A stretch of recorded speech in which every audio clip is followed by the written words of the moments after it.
irgendwie hängt ja alles ein bisschen zusammen. Oder? Genau. Wenn wir von Quantenphysik würden reden und alles wieder... Materie, Energie und...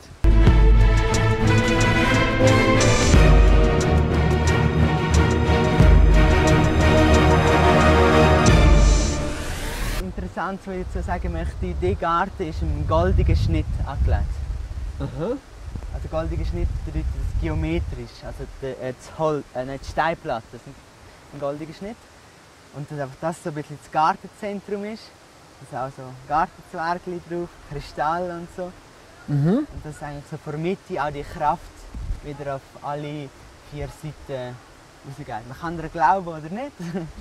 Für mich ist es einfach so, es bringt schon was. Dass einfach auch Ja. das Geometrische so ein bisschen dabei ist. Cool. Einfach auch, man sieht ja auch wieder bei den Pflanzen, wie es eigentlich geometrisch wachsen, wie die vom Aufbau, also im goldigen Schnitt, erkennt man überall wieder bei den Pflanzen. Und das ist einfach so das Zentrum. Zeig mir doch einmal, was ihr da habt. Also da oben, jetzt so verschiedene Minzearten auch dabei. Mhm. Peterli Liebstöckel ist einer meiner Favorites. Die verwende ich noch recht oft. Oh ja. Ich finde, die passt echt überall fast drin. Also das Umami-Geschmack vom Liebstöckel, das ist cool, ja. ist einer meiner Favorites. Mm. Aber ich befasse mich auch mit Essenzen, also Sirup im Barbereich. Ja. Und darum Wermut. Ah. Wermut ist sehr was Bitteres. Ja.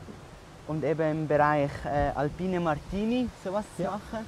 Was ein bisschen, Wermut ist im Moment ein bisschen ein Trend so im Bereich Barbereich. Und dann produziere ich das und werten das.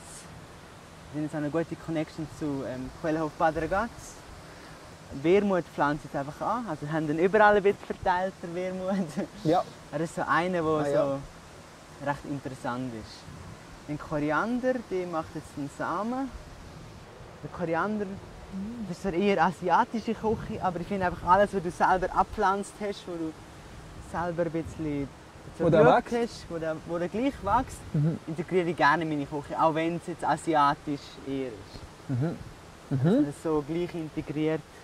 Genau. Und dort, ich meine, das passt ja super zu dir, oder? Ich gleich gerne, also Gewürze, so, sagen wir mal Koriander, Zimt oder was halt so die exotischen Gewürze sind, Vanille oder so.